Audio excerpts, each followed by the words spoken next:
আসসালামু আলাইকুম। সুপ্রিয় শিক্ষার্থী বন্ধুরা, কেমন আছো তোমরা? আশা করি ভালো আছো, আমিও ভালো আছি। আজকে আমরা আমাদের শিক্ষানু কার্যক্রম শুরু করব।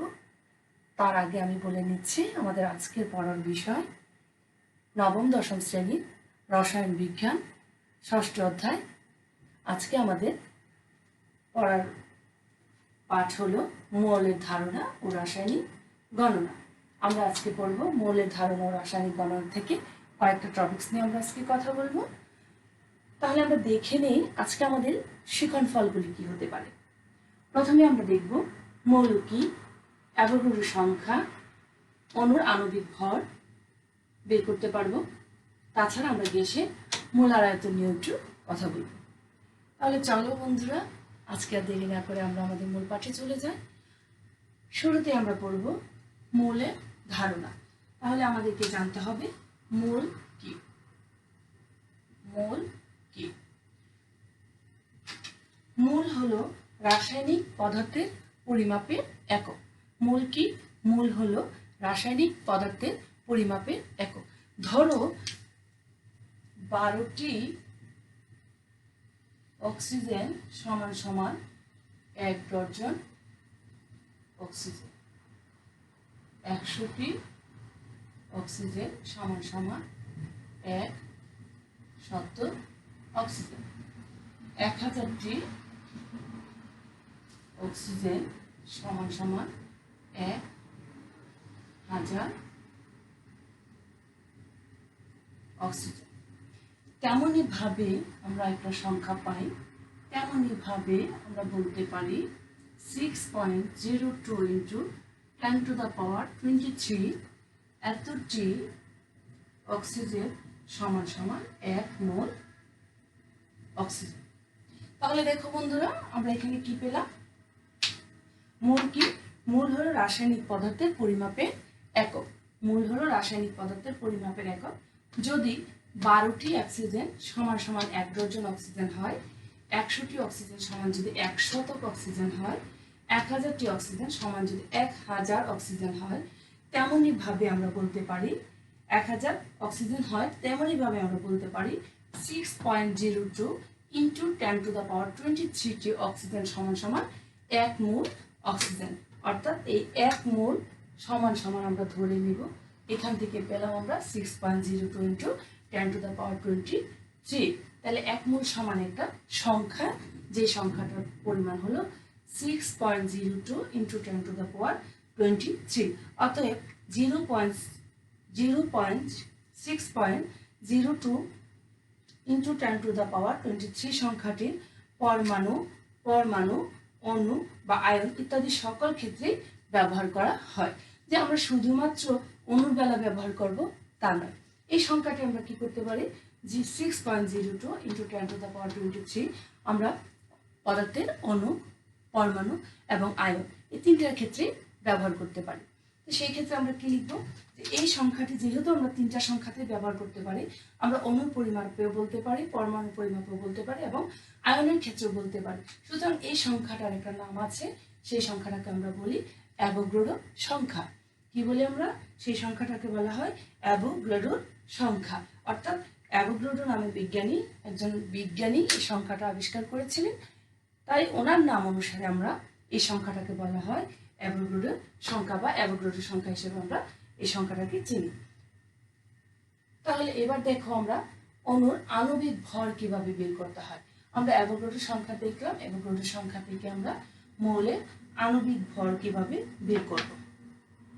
দেখা গেল যে কোনো পদার্থের যেই পরিমাণের মধ্যে এতটি অণু, পরমাণু বা আয়ন থাকে, সেই পরিমাণকে ওই মৌলের পদার্থের মূল বলা হয়। তাহলে আমরা মূল মানে একটা সংখ্যা, কিন্তু এটাকে বলতে আমরা কি বুঝি? মূল বলতে বুঝি কোনো পদার্থ এর যে পরিমাণের মধ্যে, কোনো পদার্থ এর যে পরিমাণের মধ্যে 6.02 into 10 to the power 23 এতটি কি থাকে? পরমাণু অণু এবং কি আয়ন থাকে সেই পরিমাণকে ওই পদার্থের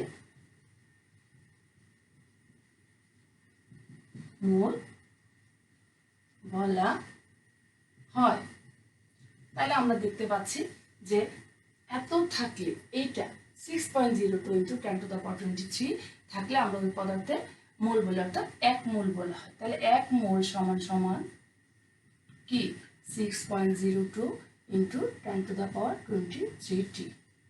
সেটা হতে পারে পরমাণু, হতে পারে অণু, হতে পারে আয়ন, তাহলে আমরা দেখি এবার। প্রথমে তো আমি বলবো যে মোল বলতে প্রথমে আমরা একটা ধারণা পেয়েছি যে মোল হলো একটি রাসায়নিক পদার্থের পরিমাপের একক। তাহলে আমরা এবার দেখব মোল বলতে আসলে আমরা কি বুঝি। মোল বলতে আমরা বুঝি যে কোনো পদার্থে এর মধ্যে যেই পরিমাণের মোল বলতে আমরা বুঝি কোনো পদার্থ এর যেই পরিমাণের মধ্যে 6.02 × 10⁻23 পরমাণু, অণু বা আয়ন থাকে সেই পরিমাণ ওই পদার্থের মোল বলা হয়। অর্থাৎ 1 মোল সমান আমরা পাই 6.02 × 10⁻3t। অণু হতে পারে, পরমাণু হতে পারে, আয়নও হতে পারে। তাহলে আমরা দেখি, আমরা এবার দেখব ধরো 1 মোল কার্বনের মধ্যে কি আছে। আমরা দেখি 1 মোল কার্বনের মধ্যে কত গ্রাম অণু বা পরমাণু আছে, কত গ্রাম। তাহলে আমরা দেখি যে যদি 12 গ্রাম কার্বনের মধ্যে, যদি 12 গ্রাম কার্বন এর মধ্যে 6.02 × 10⁻23t কি থাকে, পরমাণু থাকে।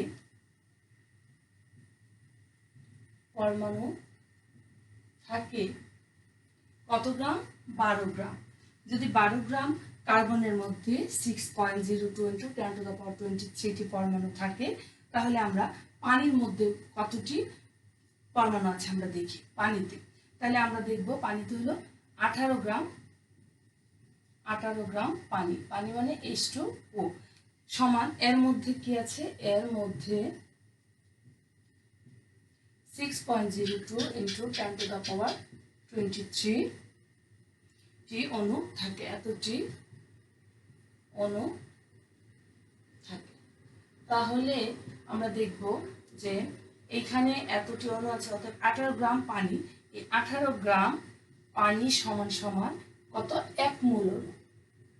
এই 18 গ্রাম পানি সমান 1 মোল অণু।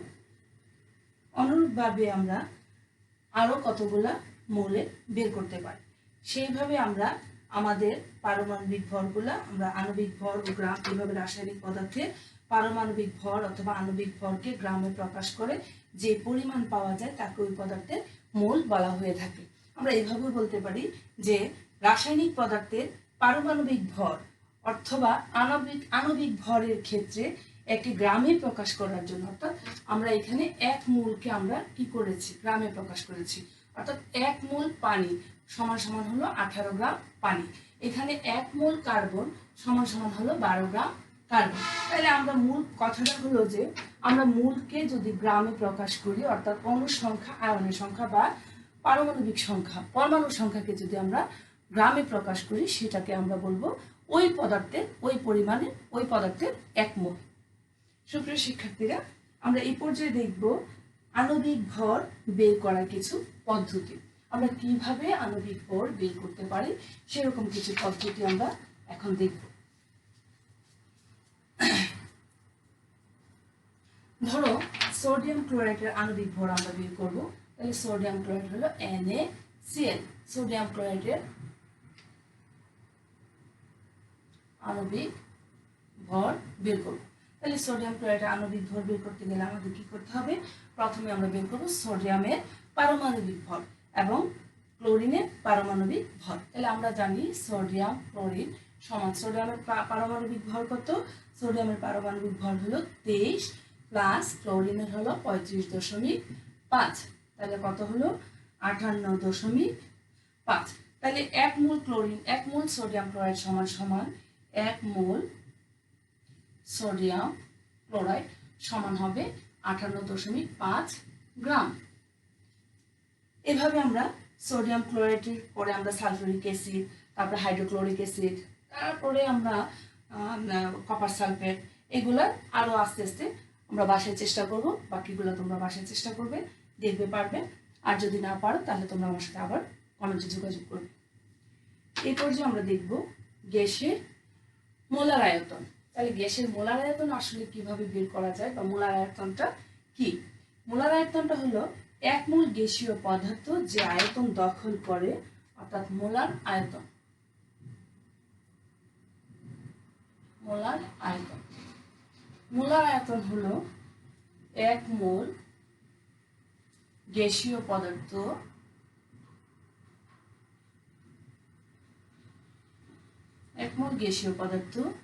যে আয়তন দখল করে,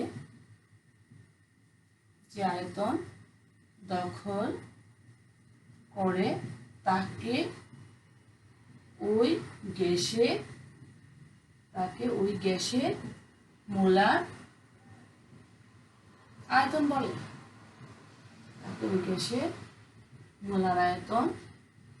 বলে। অর্থাৎ 0 ডিগ্রি সেলসিয়াস তাপমাত্রায় এবং 1 বায়ুমণ্ডলীয় চাপকে একত্রে প্রমাণ তাপমাত্রা ও চাপ বলা হয়। অর্থাৎ 0 ডিগ্রি সেলসিয়াস তাপমাত্রায় 1 মোল চাপ, 1 তাপমাত্রা এবং 1 বায়ুমণ্ডল চাপকে, 0 ডিগ্রি সেলসিয়াস তাপমাত্রায় 1 বায়ুমণ্ডলীয় চাপকে প্রমাণ তাপমাত্রা বলা হয়। সেই ক্ষেত্রে আমরা দেখব প্রমাণ তাপ বা চাপ একটি সংক্ষেপে এটাকে আমরা আদর্শ বা প্রমাণ অবস্থা বলা হয়ে থাকে। প্রমাণ অবস্থায় 1 মোল গ্যাসের আয়তন সবসময় কত হয়? 22.4। কিভাবে হয় 22.4? যদি আমরা n সংখ্যক মোল ধরি এবং W কে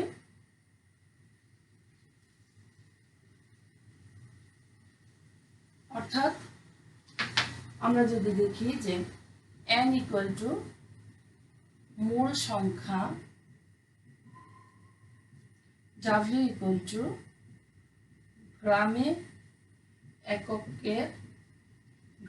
এককের ভর এবং V ইকুয়াল টু লিটার এককে আয়তন, এবং এই বড় বিগ এন হলো অণুর সংখ্যা, এবং এই বিগ এন কে যদি আমরা আণবিক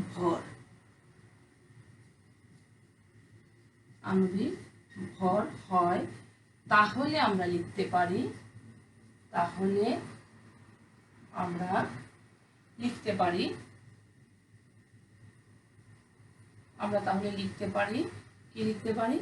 n সমান সমান W/m।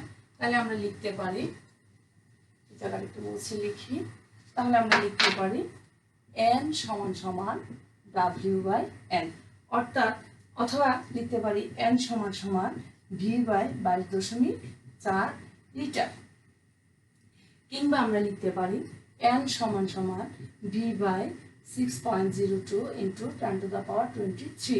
যেহেতু 1 মোল আয়তন হলো 22.4 লিটার, অর্থাৎ 1 মোল গ্যাসের আয়তন যদি 22.4 লিটার হয়, তাহলে 1 মোল গ্যাসের সংখ্যা আমরা জানি কি 6.02 × 10⁻23, এতটি অণু। যেমন একটা সমস্যা আমরা দেখি, যদি এই সমস্যাটা দেখি তাহলে তোমরাও দেখো, তোমাদের বইয়ে আছে। আজকের ক্লাসটা তোমরা অবশ্যই মেইন বইয়ের সাথে মিলিয়ে নিয়ে পড়বে এবং বাড়ির কাজগুলা অবশ্যই করবে, চেষ্টা করবে। দেয়া আছে যে আদর্শ তাপমাত্রা চাপে 1 লিটার কার্বন ডাই অক্সাইড গ্যাসে কয়টি অণু থাকে। যেহেতু 1 লিটার আমরা জানি 1 মোল সমান সমান, কি জানি আমরা 1 মোল সমান সমান জানি, 1 মোল সমান সমান কার্বন ডাই অক্সাইড সমান কি হবে? কার্বনের হলো 12 যোগ অক্সিজেনের হলো 16 গুণ 2, তাহলে কি হবে 12 যোগ 16 দুগুণে 32 ইকুয়াল টু কত 44 গ্রাম। তাহলে 1 মোল কার্বন ডাই অক্সাইডে কত পরিমাণ 44 গ্রাম। তাহলে এই 44 গ্রাম সমান সমান আমরা লিখতে পারি 6.02 ইন্টু 10 টু দ্য পাওয়ার 23 অণু।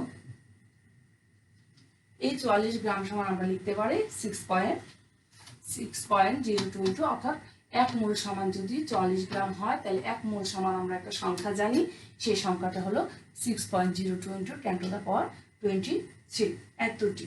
তাহলে আমরা এখানে দেখব যে আদর্শ তাপমাত্রার চাপে 22.4 লিটার আয়তনের কার্বন ডাই গ্যাস।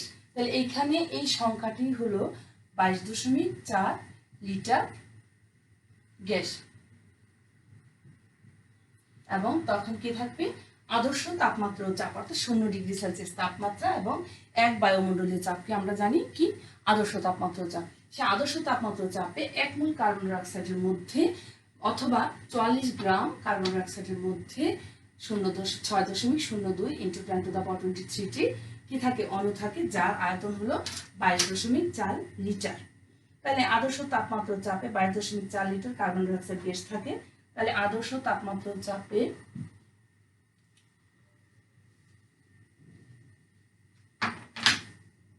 দেখো আদর্শ তাপমাত্রা ও চাপে, আদর্শ তাপমাত্রা ও চাপে যদি 22.4 litre carbon die oxide gas থাকে সমান সমান কয়টি 6.02 ইন্টু 10 টু দ্য পাওয়ার 23 অণু। সুতরাং 1 লিটার কার্বন ডাই অক্সাইড গ্যাসে থাকবে কতটি, আমরা এটাকে ভাগ করে ফেলবো 0.62 into 10 to the power 23 by 22.4। তাহলে আমরা একটা সংখ্যা পাই, সেই সংখ্যাটা হবে 2 into 69 into 10 to the power 22টি অণু।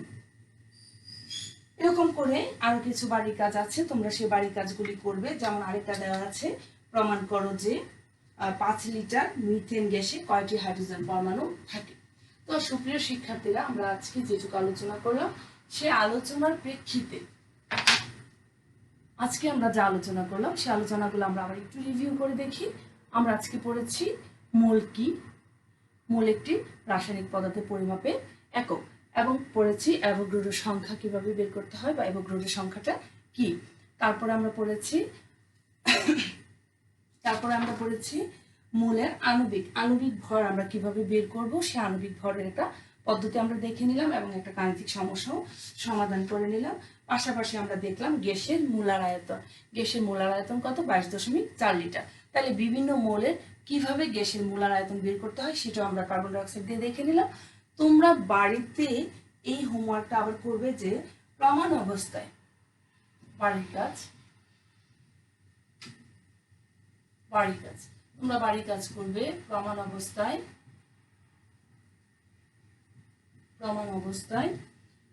5 লিটার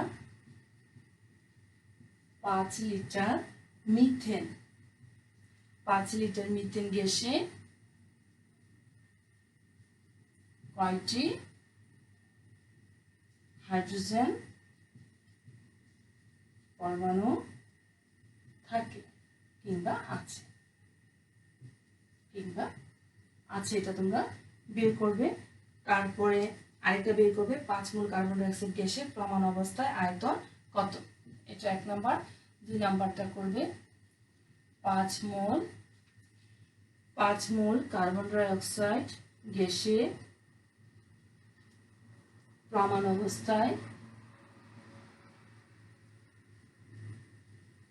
অবস্থায় এর আয়তন কত। তোমরা খাতা তুলে নাও, বাড়ির কাজটা অবশ্যই খাতায় তুলে নিবে এবং সাথে সাথেই করার চেষ্টা করবে। আর যদি না পারো তাহলে আমার সাথে অবশ্যই আবার যোগাযোগ করবে, আমরা কথা বলে নিব। তো সুপ্রিয় শিক্ষার্থীরা,